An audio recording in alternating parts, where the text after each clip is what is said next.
Un antiguo alto cargo de la DEA ha sido acusado. El gobierno federal ahora sostiene que trabajaba para los cárteles. El periodista Max Blumenthal fue a su casa y se une a nosotros al comienzo del programa. Además, MTG está lanzando golpes en su salida del Congreso. La combativa legisladora que quiere reemplazarla está aquí con nosotros. Y el presidente Trump ha criticado a Zelensky por ser un obstáculo para la paz. Tenemos otra historia increíble desde Chicago. Todo eso, a continuación, en The Matt Gaetz Show. Vamos allá. Estamos sacudiendo Washington, D.C. Estamos rompiendo la fiebre. ¿Has visto alguna vez a este tipo en televisión? Es como una máquina. Es genial. Matt Gaetz. Esta noche, te traemos la historia de agentes de la ley que se pasaron al lado oscuro. Uno de los principales funcionarios de Obama en la Administración para el Control de Drogas decidió buscar un trabajo extra con los cárteles, blanqueando dinero, haciendo tratos de drogas e incluso comprando armas para los narcos.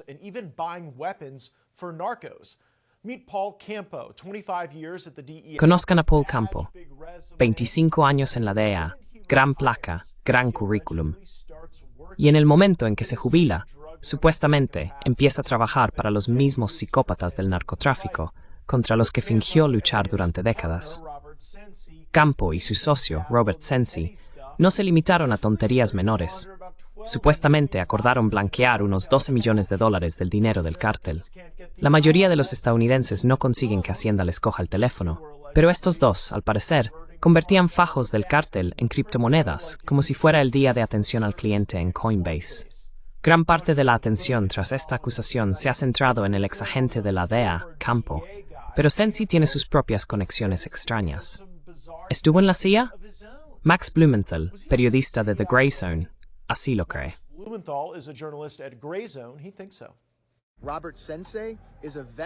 Robert Sensi es un veterano agente de la CIA, cuya implicación en los planes de la agencia se remonta a la sorpresa de octubre de la era Reagan.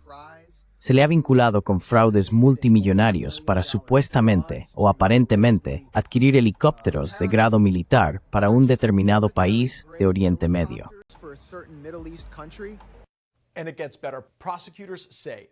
Y aún mejora. Los fiscales dicen que no solo estaban blanqueando dinero, sino que supuestamente ayudaron a organizar un pago vinculado a 220 kilos de cocaína. Eso no es un fin de semana en Aruba. Es suficiente para convertir una pequeña ciudad en una bola de nieve. Luego viene el menú de armas. Campo y Sensi supuestamente hablaron de adquirir material militar para el cártel Jalisco Nueva Generación. Estamos hablando de drones, explosivos, el paquete completo. Mientras tanto, ese mismo cártel está oficialmente designado como organización terrorista extranjera. Imagina el descaro. Los contribuyentes estadounidenses estaban financiando la pensión de este tipo, mientras supuestamente intentaba mejorar la capacidad de drones de los cárteles. Pero aquí es donde la historia alcanza su punto máximo de pantano. Ni siquiera estaban hablando con un verdadero jefe de cártel. Cayeron en una operación encubierta.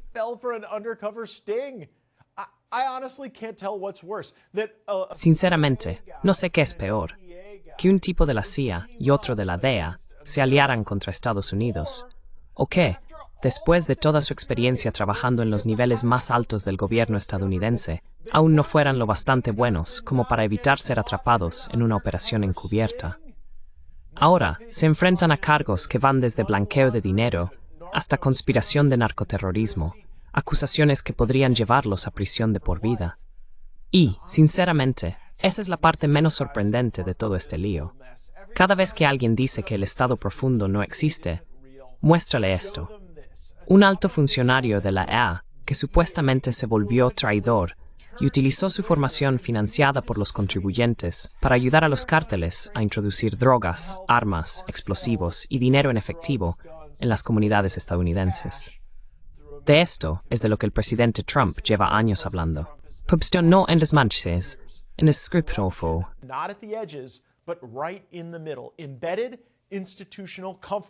Incrustado, institucional, cómodo, procedente de personas cuyos nombres ni siquiera conoces. Por eso tiene que haber una purga de la clase burocrática, porque cuando quienes se supone que deben protegernos acaban ayudando a los cárteles a infiltrarse desde dentro, eso no es incompetencia, es podredumbre. Y la única persona que realmente ha demostrado estar dispuesta a fumigar esa podredumbre es Trump.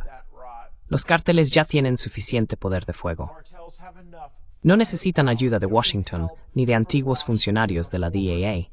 Aún así, la obtuvieron, hasta que alguien finalmente encendió las luces. Nos acompaña ahora el editor de The Grazer News, Max Blumenthal. Max, has viajado a la casa del exfuncionario de la DEA, mencionado en esta historia. Has señalado a su coacusado como miembro de la CIA. ¿Cuáles son los hechos de este caso que te resultan más interesantes?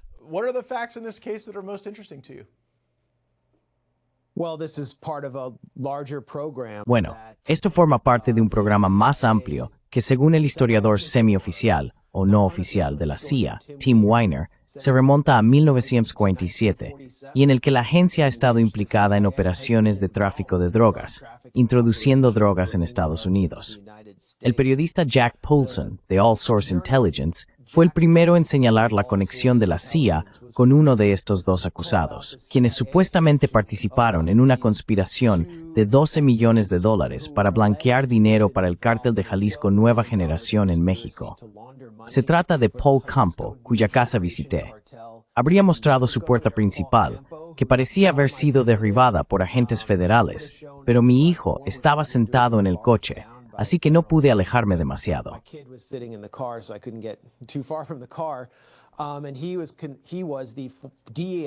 Durante muchos años fue el funcionario de la DEA encargado de las finanzas, lo que significa que comprendía todas las vulnerabilidades del sistema financiero estadounidense, donde un cártel podía blanquear dinero a través del sector inmobiliario o de las criptomonedas. Trabajaba con Robert Sensi, un agente de la CIA cuya labor se remonta a finales de los años 70 y 80. Fue testigo en el llamado October Surprise, que involucró a Ronald Reagan, y ha participado en operaciones de fraude financiero para adquirir helicópteros de grado militar para cierto país de Oriente Medio, que operaba mediante empresas pantalla. Así que también tenía un amplio conocimiento sobre cómo los cárteles podían llevar a cabo este tipo de actividades.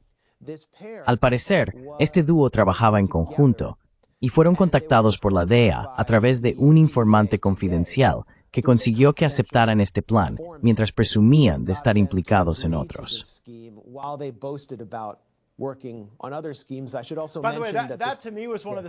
Por cierto, esa fue para mí una de las partes más tristes, Max.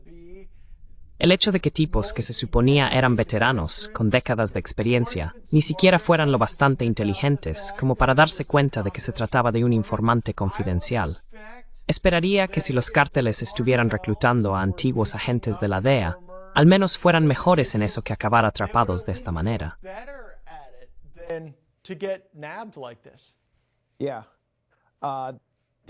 Sí, estos tipos definitivamente no estaban al tanto de su seguridad operativa. Y parece que esto ha estado ocurriendo durante mucho tiempo. Quiero decir, plantea preguntas sobre si Campo estuvo involucrado en estas operaciones mientras trabajaba en la DEA. Sabemos lo que estaba ocurriendo en la DEA durante la administración de Obama con la operación Rápido y Furioso, donde un asociado de Chapo Guzmán alegó que la DEA de la administración Obama en realidad había hecho un trato con el cártel de Sinaloa para otorgarle una especie de inmunidad general y armarlo para acabar con otros cárteles dentro de México, algo así como una guerra por delegación. Pero si retrocedemos aún más, a la administración Reagan y a la primera administración Bush,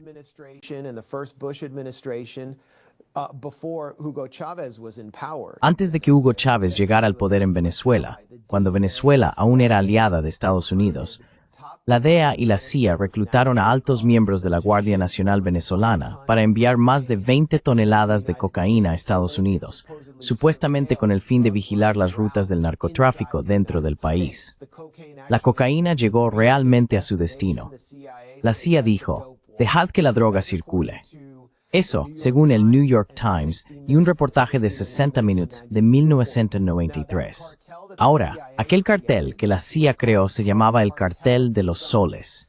Ya no existe, pero está siendo utilizado como arma por la actual administración Trump y su Departamento de Justicia para calificar a Venezuela de narcocartel o de organización narcoterrorista, con el fin de justificar un cambio de régimen. Pero nunca se permite saber que fue la propia CIA la que creó ese cartel.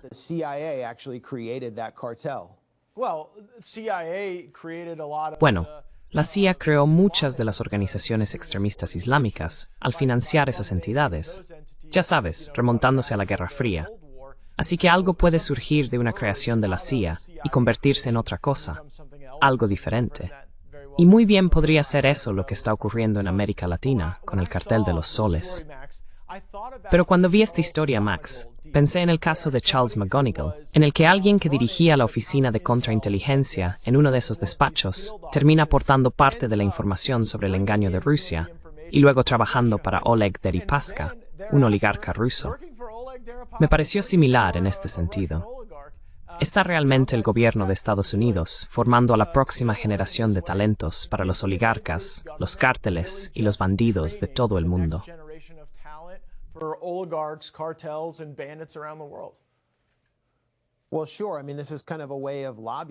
Bueno, claro. Quiero decir, este es un tipo de cabildeo en el que acabas trabajando para el otro bando.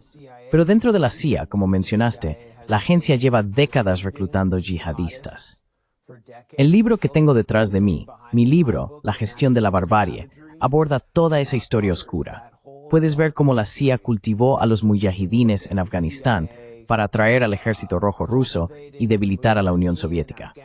Luego, cuando la Unión Soviética se derrumba y el ejército rojo se retira, los principales agentes de la CIA, Gulbuddin Hekmatyar y Burhanuddin Rabbani, destruyen Kabul. Entonces los talibanes llegan para estabilizar la situación, y más tarde la CIA entrena nuevos escuadrones de la muerte para eliminar a los talibanes tras la invasión estadounidense.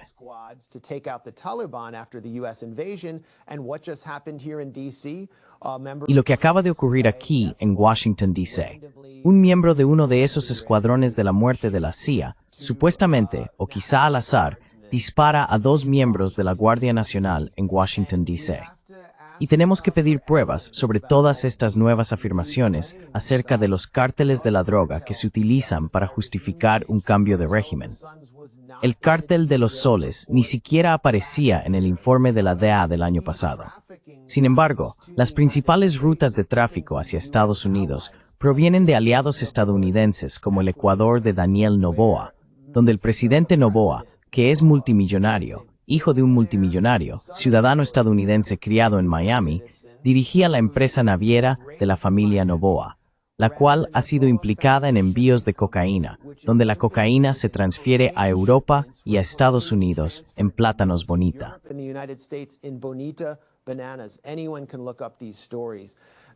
Cualquiera puede buscar estas historias. Esto está ocurriendo en todo el hemisferio, pero principalmente a lo largo de la costa del Pacífico. Álvaro Uribe, otra figura muy apreciada en Washington, el presidente colombiano, que fue el principal arquitecto del Plan Colombia, amigo de Joe Biden, amigo de Lindsey Graham y muy cercano a Marco Rubio. La DEA lo incluyó entre los 100 principales narcotraficantes del mundo, porque proporcionaba a Pablo Escobar y a su cartel de Medellín licencias de vuelo cuando era jefe de aviación civil en Colombia.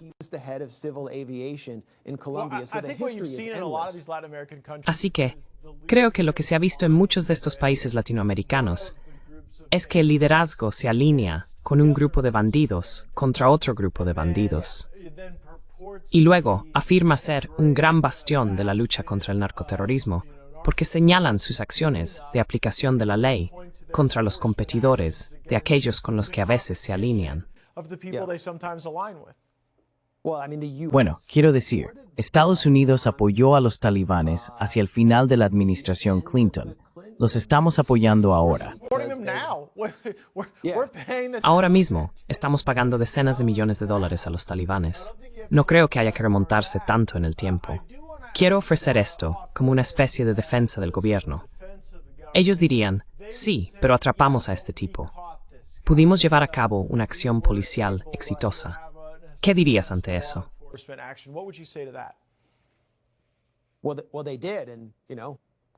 Bueno, lo hicieron, y hay que reconocerles el mérito por tomar medidas contra la corrupción.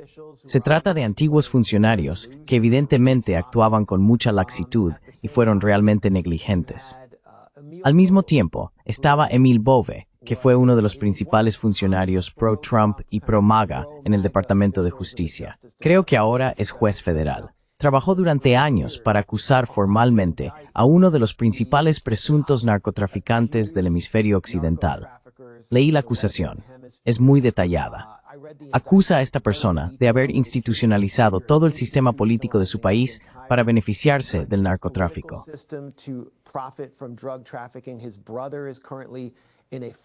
Su hermano se encuentra actualmente en una prisión federal de Florida, cumpliendo 30 años por narcotráfico. Enviaba bolsas de cocaína a Estados Unidos con sus iniciales. Y esta figura, Juan Orlando Hernández, acaba de ser indultado por la administración Trump, borrando arduo trabajo de Emil Bove y del Departamento de Justicia.